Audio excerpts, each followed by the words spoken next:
Percent of the time, I have no idea what I'm talking about. No one knows what it means, but it's provocative. No, it's not. It Gets the people going.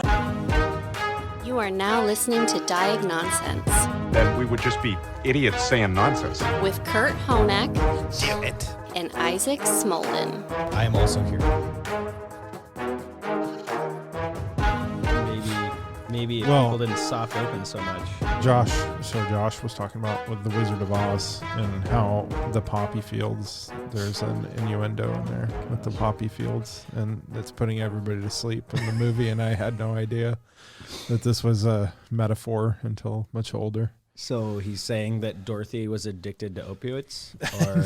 No, I don't know. Is that what he's saying? It's been so long since I watched The Wizard of Oz that I can't remember. I mean, like I feel like I've watched more parodies of The Wizard of Oz than I've watched The Wizard of Oz at this point. Yeah, that's like the VeggieTales parody. There's the Muppets parody. There's, okay, I guess I can only think of two examples. Oh no, Phineas and Ferb have a really good Wizard of Oz episodes where Jeremy is the Tin Man, but he's just a tree. He has a tree-related wish that he won't tell anyone, but it probably has something to do with the fact that he's a tree. Yeah. I don't know. I'm going to have to rewatch it. Not a Phineas and Ferb guy? No, not Phineas and Ferb. I mean, Wizard of Oz. Actual Wizard of Oz. Actual Wizard of Oz. Are there poppies in the Phineas and Ferb Wizard of Oz version? I don't know about the Phineas and Ferb version, but the definitive version. The definitive version. Director's cut. Director's cut. So Josh is alleging that everyone in the Wizard of Oz is addicted to opioids. No, I don't know if I don't know if it's everyone. I'm attributing that quote to him. Wizard of Oz. You're gonna make me want to look up whether or not which characters are supposed to be under the influence, or if it's like are they all supposed to be under the influence? Wait, like so that's like an actual thing. Like that, it's alleged that certain characters are supposed to be like addicted to opiates in the Wizard of Oz. It's not just like a subtle metaphor for like, oh, she's like asleep. I don't know. Like magical world. I'm looking up this.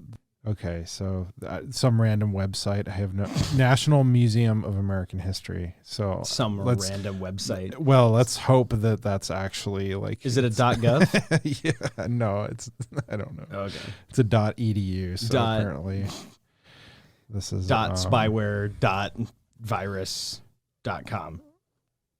Yeah, okay, so both the book and the film of The Wizard of Oz feature iconic scenes of Dorothy, Toto, and the Cowardly Lion lulled to sleep by a field of poisonous poppies.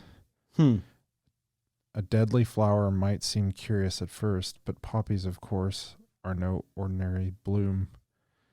L. Frank Baum, the author of The Wonderful Wizard of Oz, I hope I pronounced that right, grew up and lived in a world where the poppy and its derivative opium would have been a common part of everyday life. Opium use in the U.S. peaked in the late 19th century, just around the time Baum wrote The Wonderful Wizard of Oz. In 1914, only 5 years before Baum's death, the U.S. passed legislation to control the distribution of opium and coca.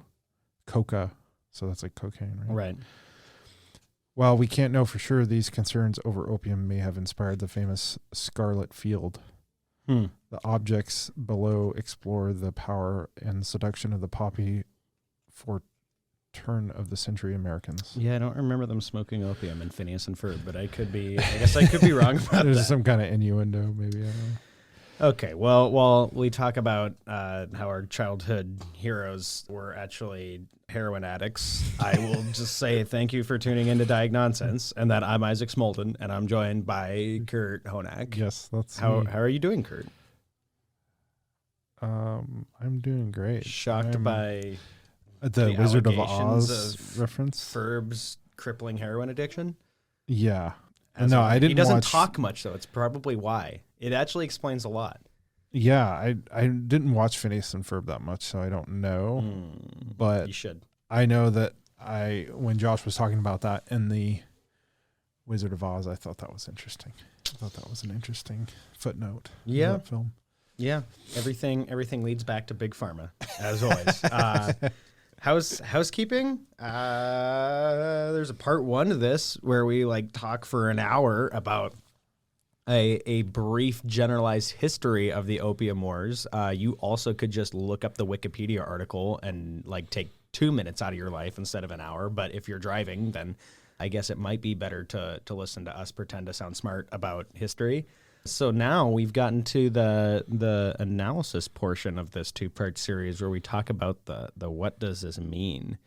There's a lot of modern day equivalencies that we can draw that are interesting. Obviously, you can compare America to the Qing dynasty. You can compare the smoking of opium, the epidemic it was back then, to our modern day opioid and now fentanyl crisis. You can compare, the war by the British over opium to some wars that America has been involved in.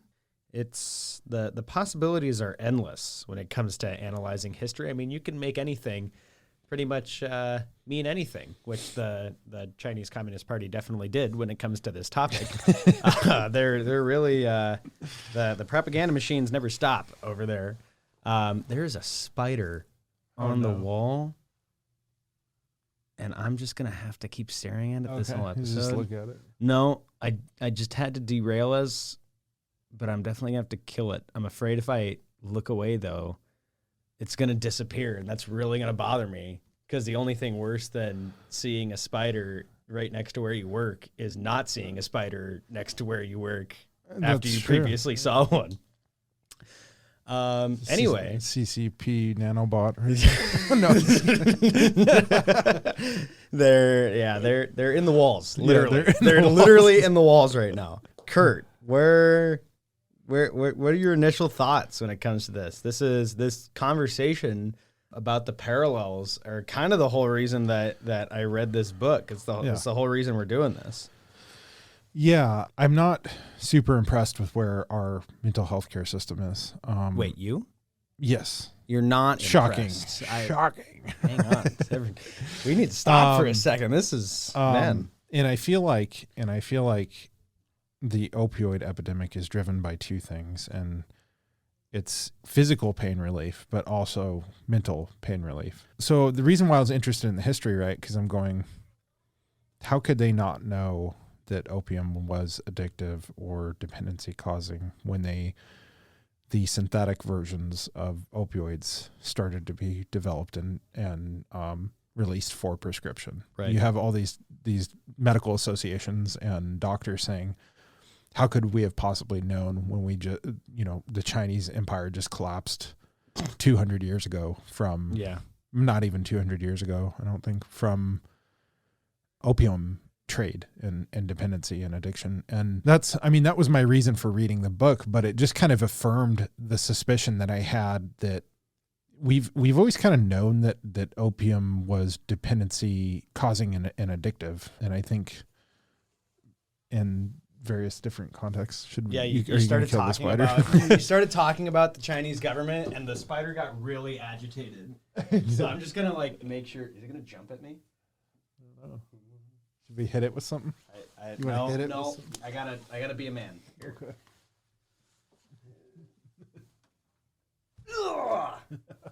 Feel its little body get crushed. Take that, China. Take that, communists. Think you're gonna break into my recording studio, eavesdrop on my conversations? Oh my God. I feel better now. Okay, where was I at? Damn it. This one's on me, and partially on the Chinese Communist Party for bugging the recording studio. Literally bugging. No, I mean, we were just talking about the opioid epidemic and how these providers are right. We're playing dumb with how could we have known that it was going to cause addiction when it people knew that it was addictive even as early Right. as this. Well, and I think, I mean, maybe from a Western perspective, to play devil's advocate, they're going, I guess if you were, you were like some kind of eugenics mindset person, which we have, there's eugenics culture out there. You might look at that and go, well, that's a failing of the Chinese race or something. Something like that, yeah, and not consider opioid dependency a disease pathology once it gets started and damages those receptors. And that's why I think HB6, Kelsey's Key, is in our legislation right now, because we're trying to teach this is not just some kind of hereditary thing where people have a proclivity to become more dependent on the opioid because of some theoretical weakness of genetics. It's more like, which I feel like is very convenient for pharmacology to just say, the substances we develop, they aren't dependency causing or addictive. It's just people have a moral failing. And that was the mentality up until World War I, right? I guess you could either just be willingly leading people down the road of addiction to make money, or you could just be a racist. I mean, neither option is particularly great there. Well, the British knew to put the kibosh on it because they knew how it was. I mean, they obviously, their fears were not founded in that was only a hereditary issue with the Chinese. Their fears were founded in that if their people became addicted to opium, that they would have the same problems that the Chinese had it. But then they talk out the other side of their mouth about like, oh yeah, it's a moral failing on the Chinese people, where realistically it's not a moral failing on the Chinese. It was a governmental failing. Like their correct. Centralized government didn't do and couldn't do enough with the systems that they had in place to protect their citizens. Correct. And the seemingly the response has been to become more authoritarianist as time has passed. Things happen faster in dictatorships. We had this conversation today at Coffee with the Mayor. And dictatorships, things happen really fast. They don't always, it's not always like good. In fact, very rarely is it like good things happening fast, but they do happen. And very there's quickly. an argument to be made that was a natural evolution because of the inability to control opium, which brings me to kind of like let me finish my point, I guess, on devil's advocacy for the West and having a blind spot towards opioids or opium. But again, I mean, how many times has eugenics culture, I feel like, failed us? And I feel like there's a difference between being a Darwinist and having eugenics, and that's that the eugenicists put policy forward to actively try and intervene in the natural course of hereditary genetic issues. They try to actively solve that within a generation, and that leads to genocides and leads to, how many times has the world gone down that route, and it's been absolutely horrific. And so I feel like the eugenics type mindset people have some culpability in our Western culture, and that isn't just a Western blindside as much as it's a collusion of cultural beliefs and practices. But I want to say with the opioid, I was talking about biocultural implications of opioid in the first episode, and there's a question when I wrote my book review. I kind of had the question: are we cultivating opium, or is opium cultivating us? Because in Soviet Russia, opium smoke you. Well, that meme always gets me. But I mean, so every iteration of government they could not get rid of opioids or opium, right? No. And we're in this place too in the United States where it's starting to raise the question, like, should we have just legalized opium? Because now we're in this weird spot where we're in synthetic substance dependency, where we don't just have dependency on substances in their natural form, but now we have dependency on synthetic substances that are souped up versions of the natural counterpart. Well, we did legalize it, though. I mean, that's the thing. I don't. Okay, and let me explain what I mean. I guess. Yeah. Like I don't think I'm ever going to advocate for like the legalization of like hardcore drugs. Like I'm never gonna argue for the legalization of meth to make like crime disappear. I don't think that is necessarily like sound logic as far as what to do about illicit substances. But that, like we had and we still have legal opioids that we prescribed to millions of Americans. I mean, that's kind of what put us in this whole situation in the first place, was the over prescription of these substances. It was so easy, especially kind of at the peak of this initial wave, the first wave of the crisis, where people were just abusing and getting addicted to prescriptions.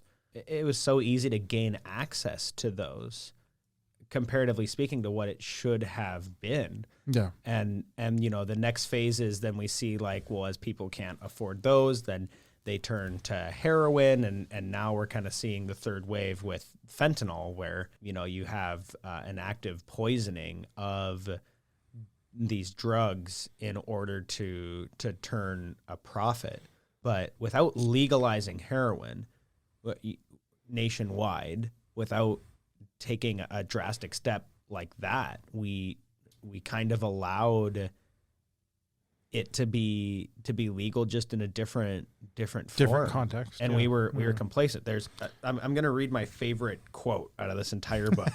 I've had this marked for weeks since I finished it. I'm so excited. Yeah. Okay, Mom, and you put your hands over your ears for a second. I am going to do a swear, but it's a swear in a historical context. So if you're a child listening to this, tune out for a second. But there is a quote from a Qing newspaper in the early 1900s where he's referencing the state of the country, and then he draws a comparison where he says, "The people of our nation do not know what rights are. Alas, the dung beetle eats shit and rejoices. A fish swimming in a kettle forgets the water is boiling." And that, first I laughed out loud, right? I LOL'd a little bit on the plane, like sitting on the Wrangell tarmac on this 8-hour flight back home from Juneau. Yeah. But then I like sat there and thought about it. And I was like, oh my gosh, like that, this is what we've allowed to happen. Yeah. And not just about this issue either. I think as from an American and even a North American and Western perspective, like we as a society have really just allowed all of these problems to happen to ourselves. This is my biggest fear with AI, not like some Skynet type scenario, but just the fact that we won't be able to critically think about issues and comprehend. We will have intelligence, but we won't have wisdom. Yeah. We could answer any question that we can think up, but eventually when someone else is doing the thinking for us, in this case a tool, like we won't be able to understand what that means and think critically for ourselves. Well, it's like Philip K. Dick, who wrote "Do Androids Dream of Electric Sheep?" I was Googling quotes from him yesterday because I saw a cyberpunk video that I wanted to post, and he said something like, "There will soon be a day where you don't have to worry about somebody spying on you over your phone. You'll have to worry about your phone spying on you." Right. And that's what you're talking about is removing the soul of the human element of, completely removes the user control and basically supersedes the user control to have something that is more fundamental to whatever it is. But it's that's a real fear, right? It's gotten out of control where like we're human beings, we have human systems, but is the plant driving, and is our desire for opioids driving us, or are we driving our control over our pain as a culture collectively? And there's some serious implications, I think, looking at the history of the Chinese, because I think there's some serious considerations where they weren't able to doesn't sound like they were able ever to fully get a hold of the opium dependency and addiction, right? Well, no, and it's because, in part, not again trying not to generalize. It's a 400-page book. Like I'm trying not to generalize, but this is oversimplification for anybody listening. I mean, we're really, but the, they have this outside force in the British, and their government, because of cultural, geographical, and political deficiencies, isn't able to get a handle on things. And meanwhile, the ones that are suffering is the common man, because the reason that they are addicted to this substance isn't just because it's an incredibly addictive substance. Just like with America's modern day opioid crisis, people aren't necessarily simply addicted to opioids because it's an addictive substance.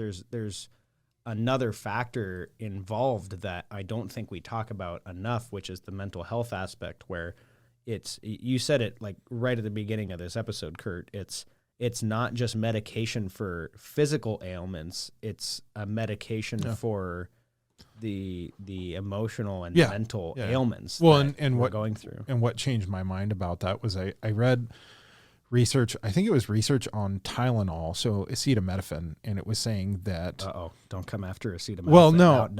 Is that going to cause post-acute withdrawal? No, I'm just saying that they are saying that it had an impact on loneliness because the part of your brain that registers pain also registers the pain of like the emotional pain of being lonely. And so like it targets physical pain, but it actually has an emotional aspect to it, which was mind blowing to me. Right. Yeah. So, I mean, you see like that overlap of, okay, if the brain registers physical pain, it registers emotional pain probably in close to the same spot. Right. Like, I mean, that makes sense.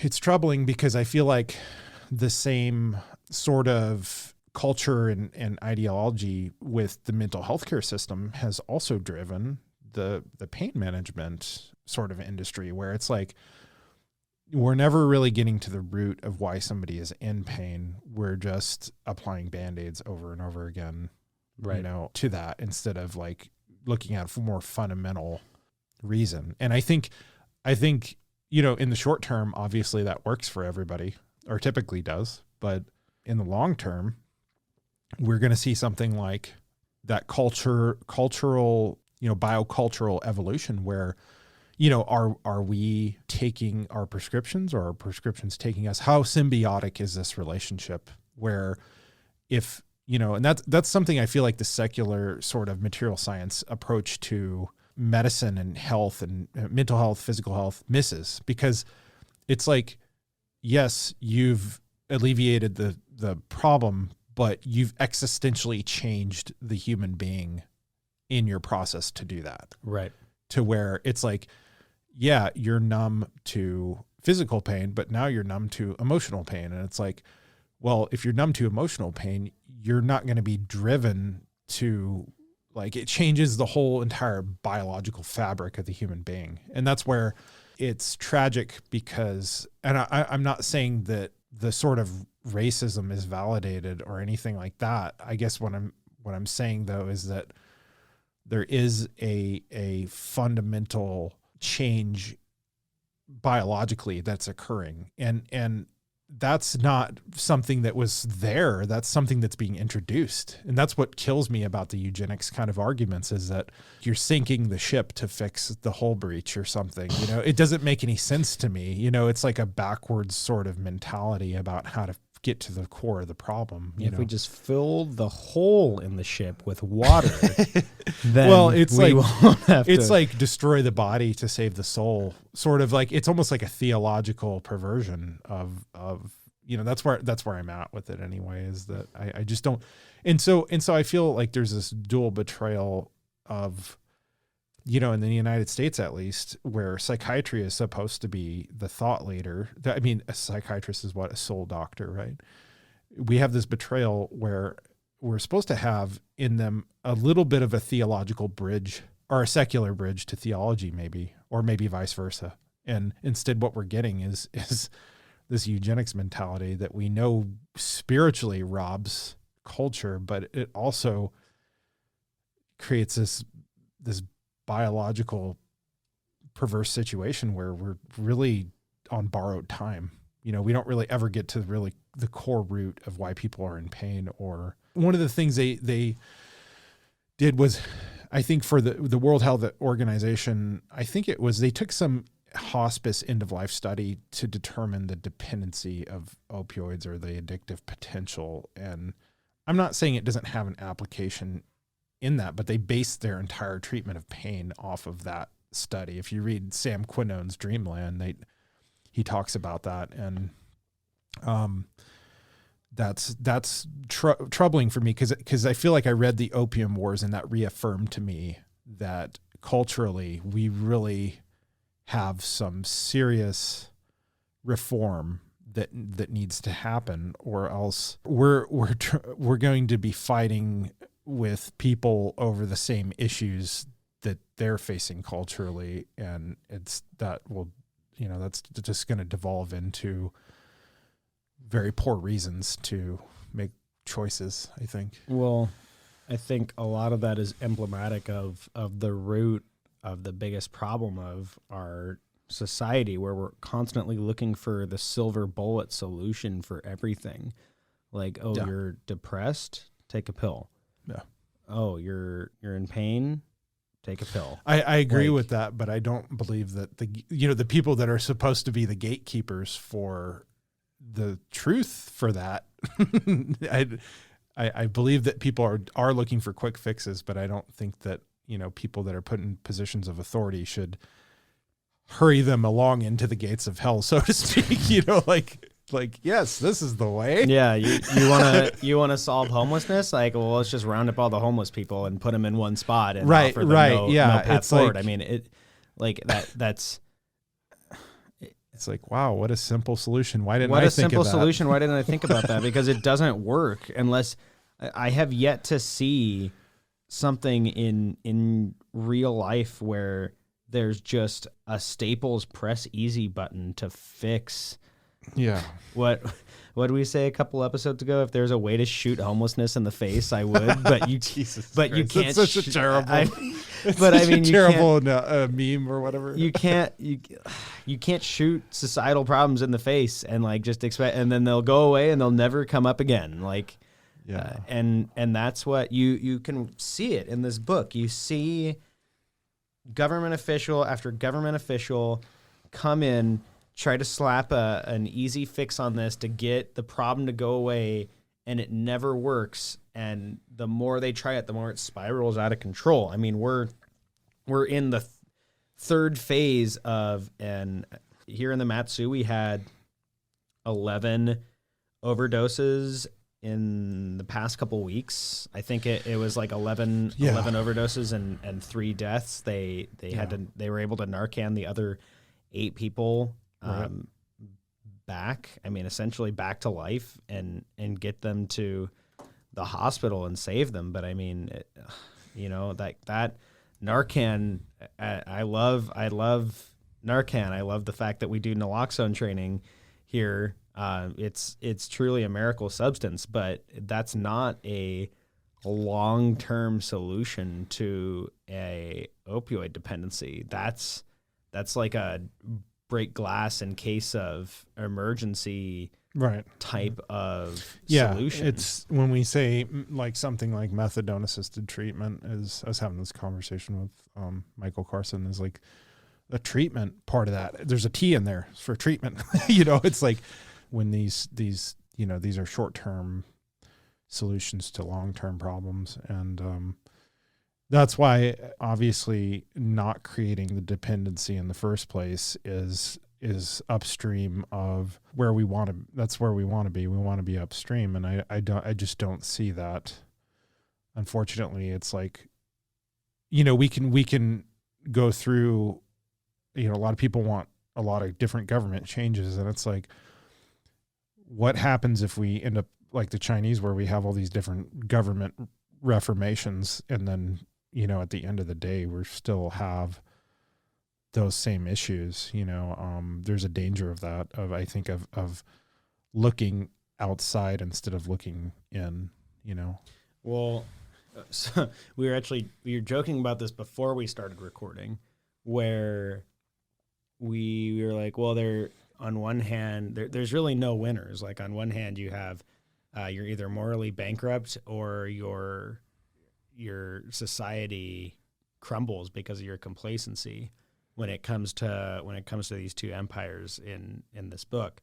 But then I was kind of joking. I was like, well, I mean, the British weren't losers in the war. Like they won both wars. They got everything that they ever wanted basically at no cost to them, and their only repercussion is now they feel bad that they did that to a country close or to not being, and not again. I'm not solely putting the blame on either empire, because again, I think I mean right. Britain morally bankrupt, like doing this for the sole purpose of money, and China, their leaders failed them, but for Britain, like they still benefited hugely from both of these wars. You're saying it's about as close to as one-sided war as it can possibly be, right? And now, I mean, who you have like a lot of these pharmaceutical companies that are having to do settlements, right, where they pay a couple $1 million to all these communities as kind of penance, but like. Yeah, like it sucks. They have to feel bad for helping spur an epidemic, but at the end of the day, like that money is a drop in the bucket compared to what they made. But then also, like, we're not off the hook either. Like, turn the mirror inward, and if those companies that kind of sold this culturally to Americans are the British.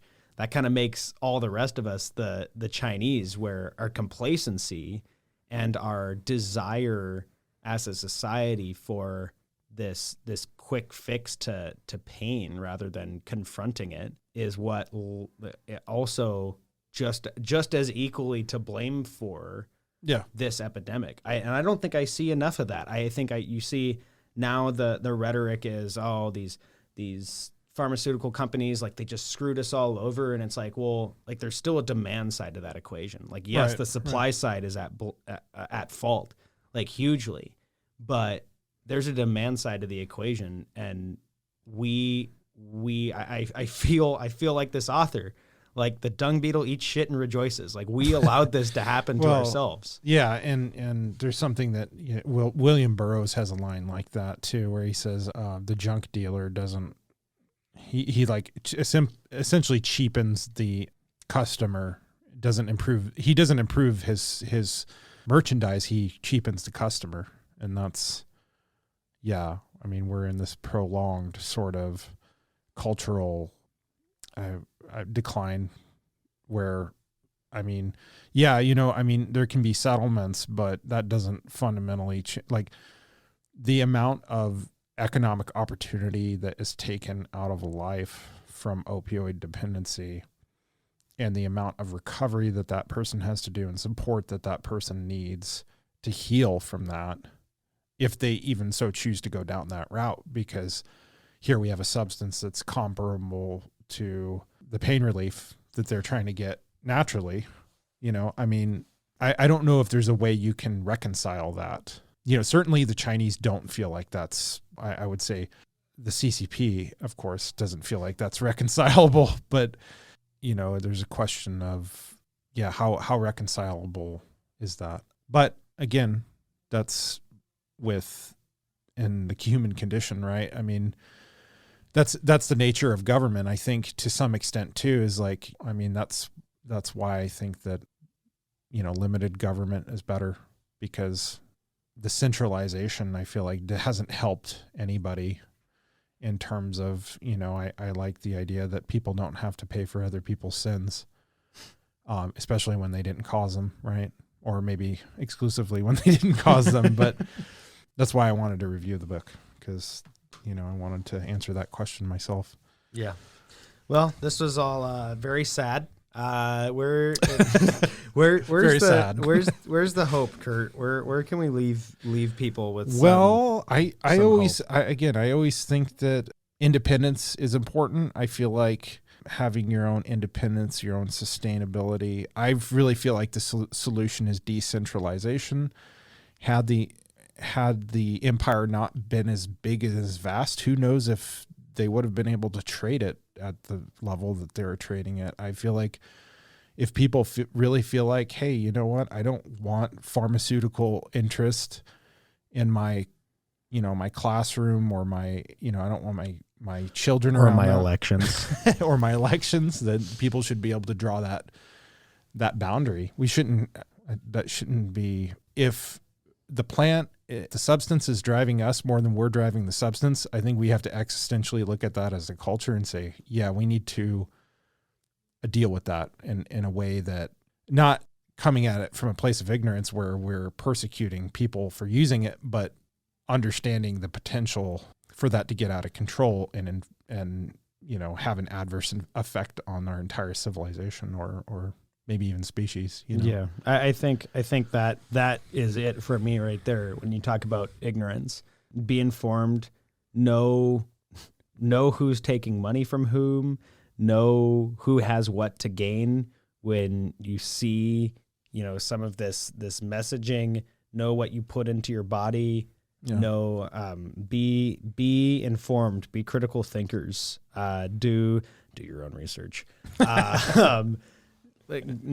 Understand what your decisions and what your local representatives' decisions, what your federal representatives' decisions mean for you and your peers, kind of as the bourgeoisie, as the we can still make a change if we have enough people that are willing to stand up for what's right and educate themselves and think critically about some of these societal issues that we are facing, or at least I still think so, because I'm young and naive enough to still believe that. I guess give me like 20 years and then I'll be jaded enough to just throw my hands up. But you gotta have at least some hope. You gotta have something to fight for when it comes to this stuff. Yeah. Okay, well, thank you for listening to today's episode of Diagnonsense. Isaac Smolden, Kurt Honak. Kurt, any more closing thoughts? Down with Big Pharma. It's all a good night. Check out our merch. I don't know. Coming soon to a My House website near you. Before we get shut down, or Michelle puts the kibosh on all of our problematic ideas. Right. Yeah, I don't know. I think my closing words would be, don't be afraid. I think change is going to happen whether we want it to or not. And we just have to be open to that and just try to respond the best we can respond. That's how you survive. Right? Oh, do you hear that? Do you hear that? Sounds like there's some sheeple that need to wake up. Oh my God. Wake up, snap, right back I'm not away. virtue signaling anybody. I've got plenty of work to do on myself. Don't worry. Yeah. We're both just as bad as everyone else. Yeah. It's a very theological thing for you to say, Kurt. One sin makes you as guilty as everyone else. Yeah. I'm really afraid of anybody who said that they didn't have something to work on. Yeah.